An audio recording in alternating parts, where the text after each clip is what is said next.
नमस्कार जय श्री जगन्नाथ दर्शक बंधु अनेक घटना घटी चली आपण देखुथिबे जानुथिबे किंतु आगो को एभली एक परिस्थिति आसीबाकू जाउची जे महाप्रभु जेतेबेले श्रीक्षेत्र छाड़िकी छतिया आसीबे सेतेबेले कौन कौन सब घटना घटिबो सीधे सड़क नेमाल बाबा सहित कथा बा आम सहित जोड़ी होइछन्ती मालिका को तर्जमा करूछन्ती एवं तांको बयस 68 वर्षरे पहुंची मालिकार जो सब ठारगार महापुरुष दे देइछन्ती से ठारगार रु कौन प्रमाण पाई एवं जाजपुर रे जेतेबेले प्रभु आसीबे जेतेबेले जाजपुर श्रीक्षेत्र हेब महापुरुष तांको ठारे दर्शाई सीधा सड़क बाबा सहित कथा बा कौन कहउछन्ती से ठारगार विषय बाबा आपन को प्रणाम एवं आम चैनल को स्वागत। हाँ हरि ओम जय जगन्नाथ जय पंचसखा जय श्री अच्युत जय कलिकीराम। जो कथा कहले आमर देवानंद जे कि मालिका कथा तो हूँ गहन कथा तेणु अनेक दिन मोर बीतीगला मालिका उपरे आलोचना करी बहुत दिन मध्य मु भ्रमण परिभ्रमण करिछि आ भ्राम्यमाण कार्यक्रम उपरे बहुत कथा बुली बुली किने कही कही किने आसी प्राय अनेक दिन हब तेणु जो कथा कहले मालिका लेखा अच्छी जो कथा प्रभु आसीबे कलिकी अवतार हेबे तेणु कलिकी रे प्रभु हेबे बाहर शंख चक्र गदा नथिबो कर तेणु कलिकी रे प्रभु बेहार करिवे किंतु शंख चक्र गदा धरिबे नाही शंख चक्र गदा धरिबे नाही तेणु गुप्त रूप से भ्रमण करिवे गुप्त भाव भ्रमण करिवे तेणु व्यक्ति रूप से आसीबे नाही तेणु प्रभु शक्ति रूप से मर्त्य को ओह्लैबे जो कथा प्राय बारंबार बारंबार कि कही आसी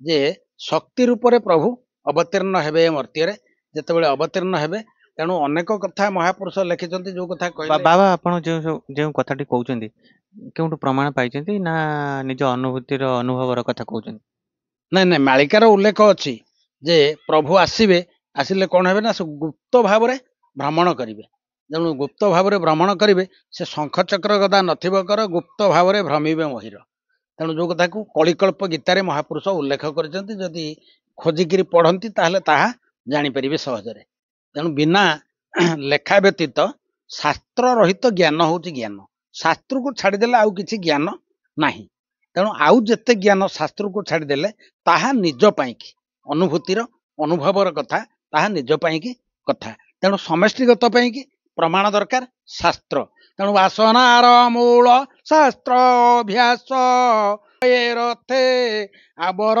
मूल भक्ति तुरीते शत्रुकु मैत्र परायमण आपणा प्रकृति कर साधन कले निज भितर थबा प्रकृति की साधन कले ये समस्त कथा को जानी परिबो जदि प्रकृति की साधन न करिवो ताहले किछि बुझी हबो नाही तेणु अच्युतानंद महापुरुष कलम कले कले प्रकृति की जय करि पारिले तू एमान करिबु थैया अर्ण जे जल को रही बोरी पाद पद्मे कर लय कले यदि प्रकृति की जय करि परिबु ताले समस्त कथा को थय करि परिबु यदि प्रकृति की जय न कलु ताहले किछि तू जानी परिबुनी मनीष प्रकृतिस्थ हेले समस्त से भूली जीव तेणु यह लेखा अछि आ बालिका कथा जहाँ मु कहूची ताहा लेखारू कहूची बिना लेखारू मु किछि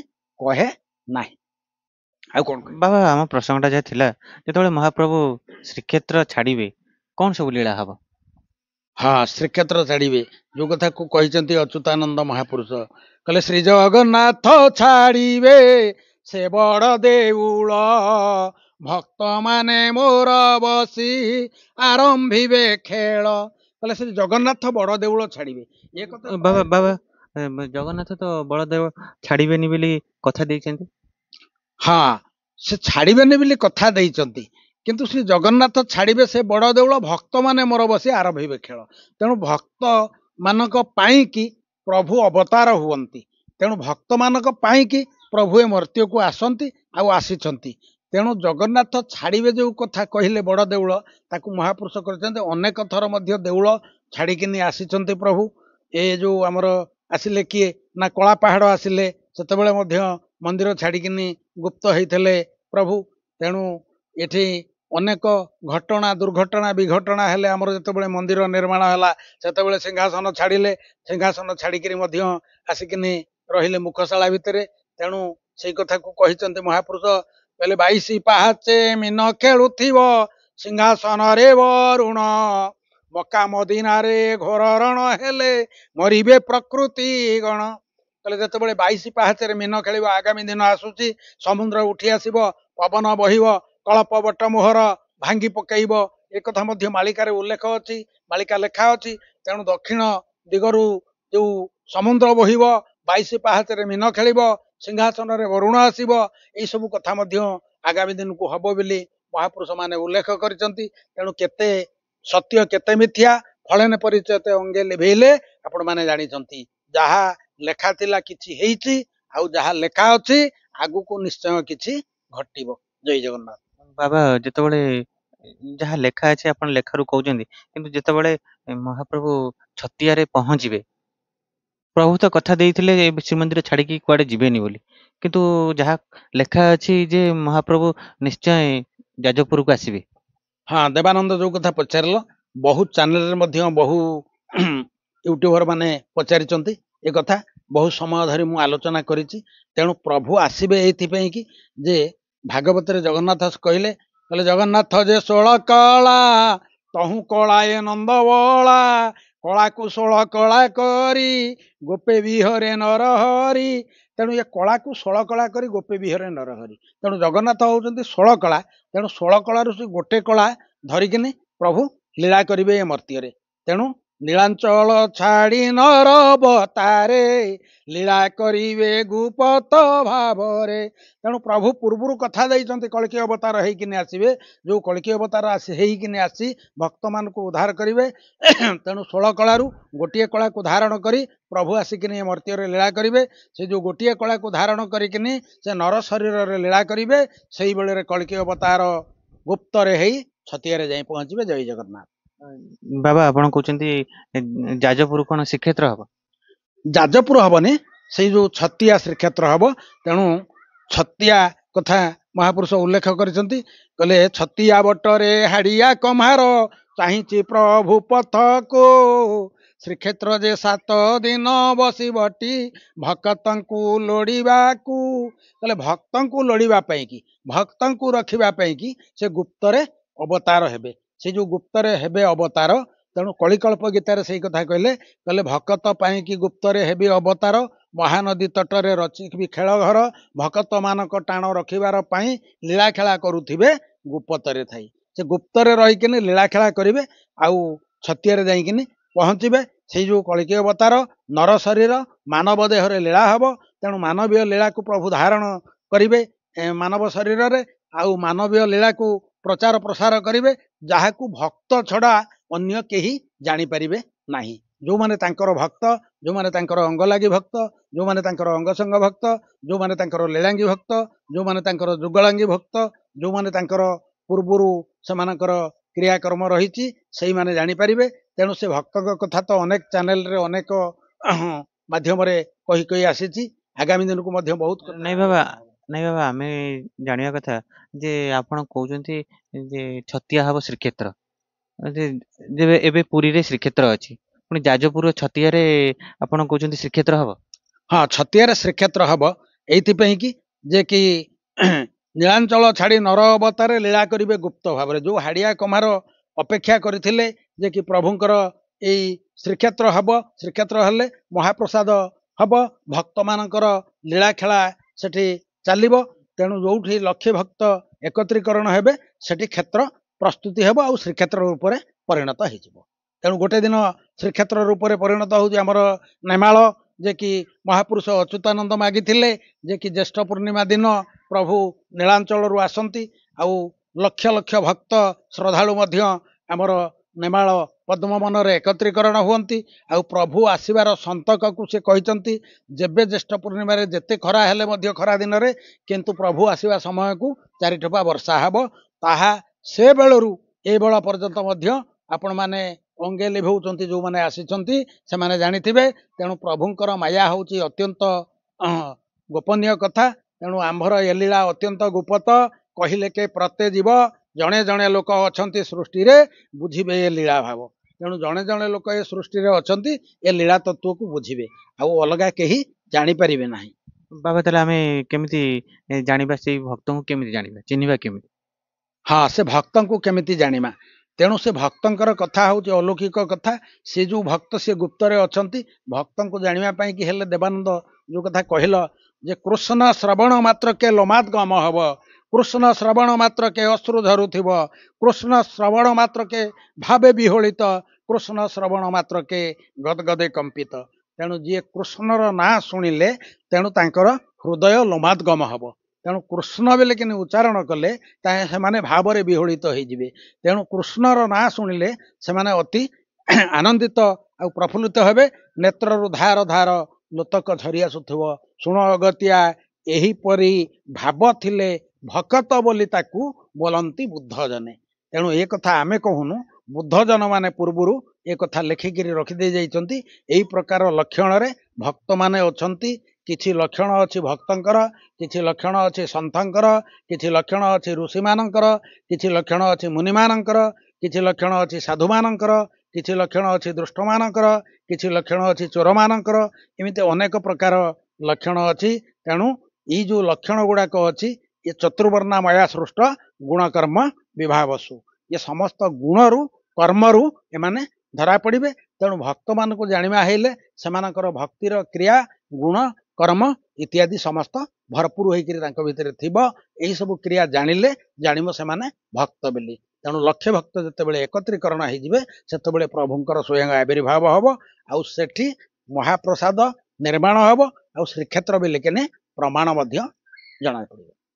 କିନ୍ତୁ ବାବା ଶେଷରେ ଖାଲି ସଂକ୍ଷେପରେ ଖାଲି କହିବି, ଆମେ ତ ଏବେ ଯାହା ଦେଖୁଛେ କିଛି ଭକ୍ତଙ୍କୁ ଦେଖିବାର କିଛି ସୁଯୋଗ ମିଳୁଛି ଏମିତି? ହଁ, କିଛି ଭକ୍ତ ଅଛନ୍ତି।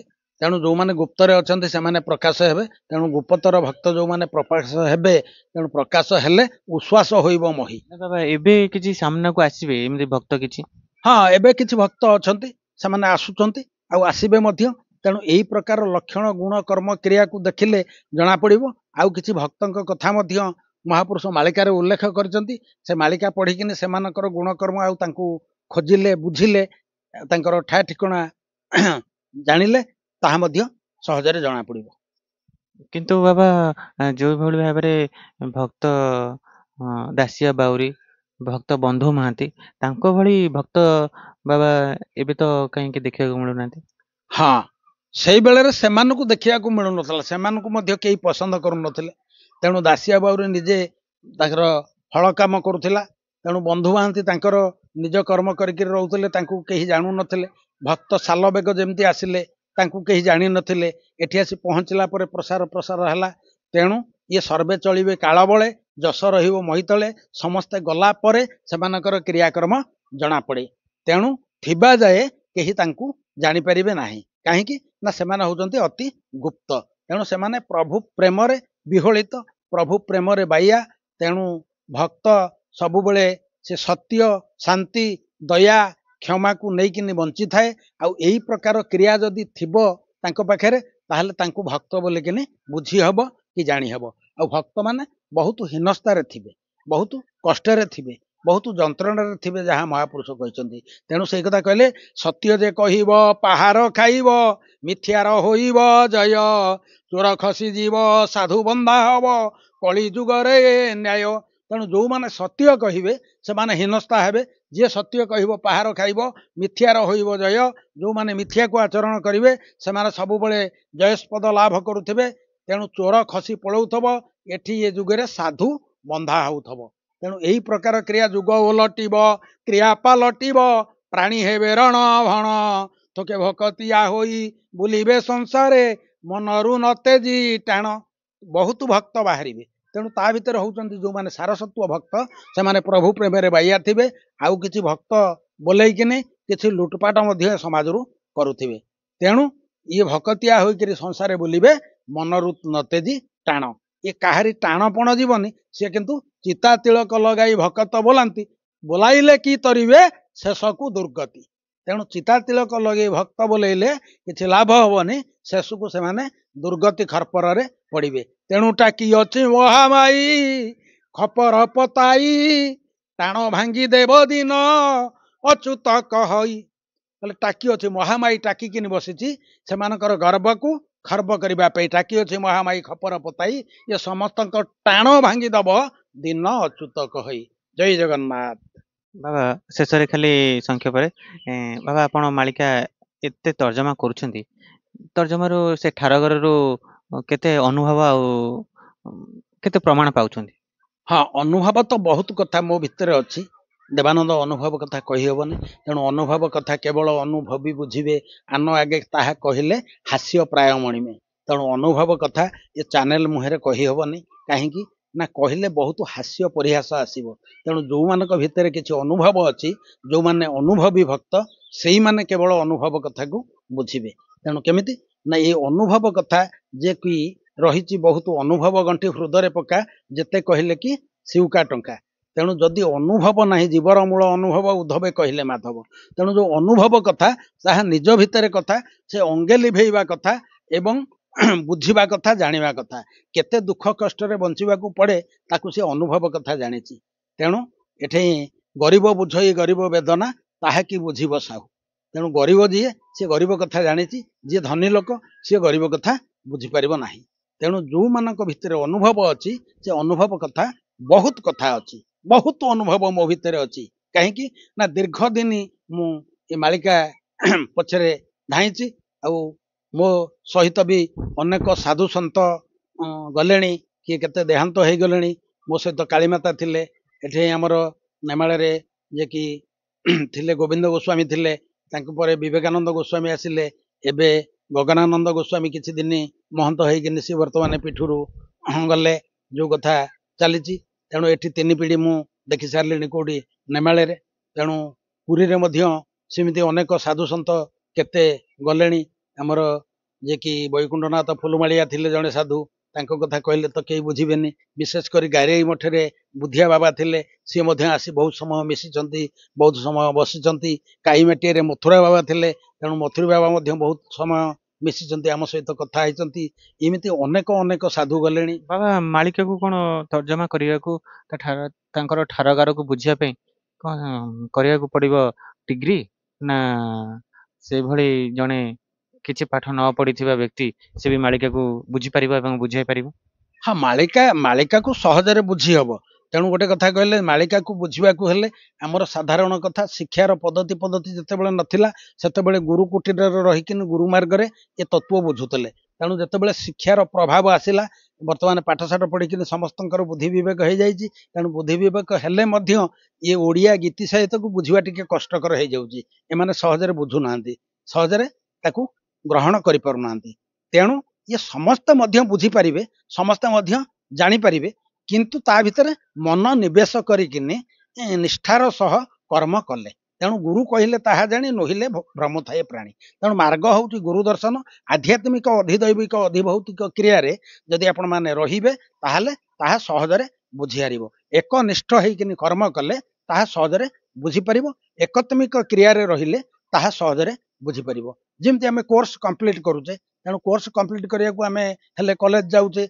कोचिंग नौचे तेणु विभिन्न प्रकार कथा करिकिने हमें कोर्स टाको कंप्लीट करूचे तेणु मालिका जो कोर्स रही ताको कंप्लीट करिया को हेले सही प्रकार नीति नियम धारा रे धारावाहिक हिसाब रे जदि आपण कर्म करिवे जदि आपण माने ताको बुझिबे जदि बार बार बार बार किनी ताको सुधार करिकिने ताको रिभू करिवे ताहले पाई परिबे सहजरे बुझी हबो असुविधा किछि नै बाबा आपनको बहुत बहुत धन्यवाद दर्शक बंधु आपण सीधासଳଖ ଶୁଣୁଥିଲେ ନେମାଳ ବାବାଙ୍କ ପାଖରୁ ବାର୍ତ୍ତା ଆଜିର ଅଧ୍ୟାୟକୁ ଏଇଠି ବିରାମ ଦେଉଛୁ ଆଉ ଏକ ନୂତନ ଅଧ୍ୟାୟରେ ଆପଣଙ୍କ ସହିତ ସାକ୍ଷାତ ହେବ ସେ ପର୍ଯ୍ୟନ୍ତ ରହୁଛୁ ଜୟ ଶ୍ରୀ ଜଗନ୍ନାଥ ଜୟ ପଞ୍ଚସଖା जय श्री अच्युत जय कीर्तिराम और वस्व तस्वीरेण्यं भर्गदेवस्य धीमहि धियो यो न प्रचोदयात् सर्वे भवन्तु सुखिनो सर्वे सन्तु निरामया सर्वे भद्राणि पश्यन्तु मा कस्यचित् दुःखभाग् भवेत् हरि ओम तत्सत् ओम शांति ओम शांति ओम शांति।